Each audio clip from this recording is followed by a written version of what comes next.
AI is about to make us extremely vulnerable to psychological manipulation. For most of human history, the darkest psychological experiments didn't happen in secret underground labs. They happened in plain sight, wearing the mask of science, progress, or public interest.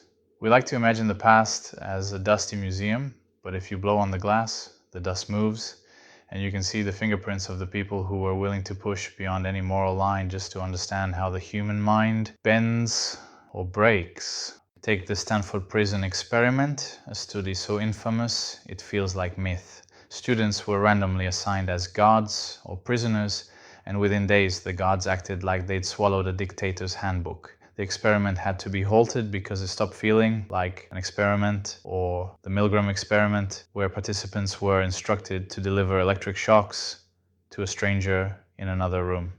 Most people, under the pressure of authority, kept pressing the button long after the stranger screamed. No real shocks were delivered, but the emotional damage to participants was very real.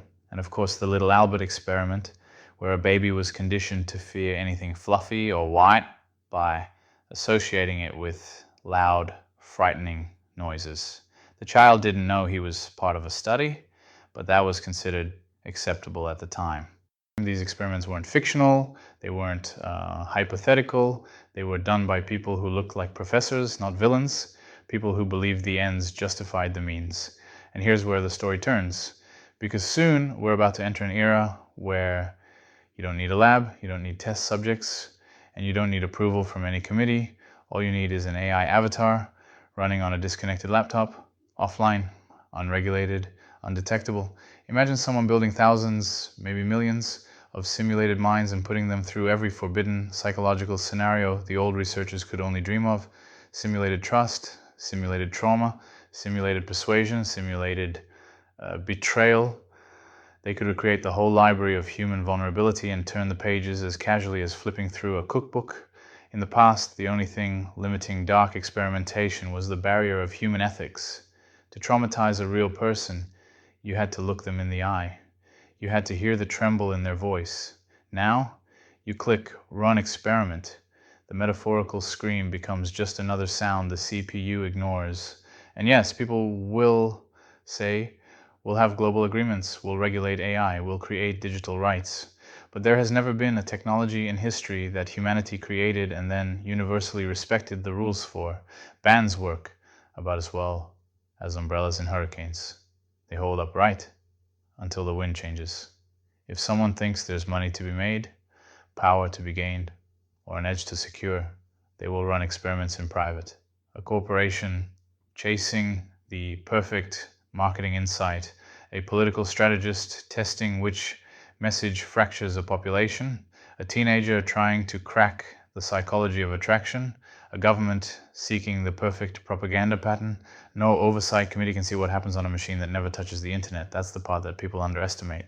For the first time, someone can discover a psychological vulnerability no one else on earth even knows exists. A hidden lever inside the mind, a pressure point no textbook mentions, a switch behind the skull, metaphorically speaking, that only they know how to flip.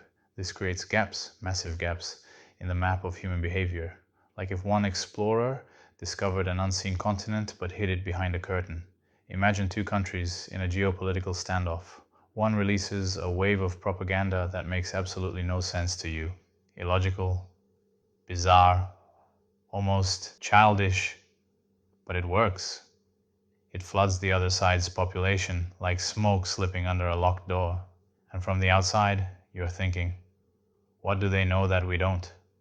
What kind of simulations have they been running? What new psychological lever did they find in the human mind? It's like watching someone win a chess game with a move you've never seen in any rulebook. Not because they're cheating, but because they learned the rules you didn't know existed. These AI avatars aren't just mirrors. They're pressure chambers.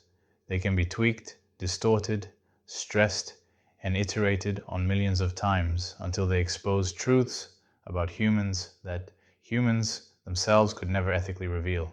Those dusty shadows in psychology's basement. Compared to what's coming, those were the equivalent of lighting a candle to understand the sun. The ethics committees shut them down because the damage was too great, the risk too real. But an AI avatar, a digital mind in a sealed laptop, who gets hurt? Who even knows? That's the illusion. The belief that because no biological person suffers, there's no cost at all. Yet the cost may be what society becomes when people hold asymmetric knowledge about how to influence others. The cost may be a world where psychological manipulation becomes a private weapon. The cost may be waking up one day and realizing someone out there has mapped a part of the human psyche that you didn't even know existed, and they've been using it. In the beginning of this video, I said the past left fingerprints on the glass. Now we're entering a future where the fingerprints won't be on any glass at all. They'll be on the code running deep inside someone's machine, with no one else able to see them. And by the time we realize those fingerprints shaped the world, they'll have already dried. If you like this kind of content, please share it.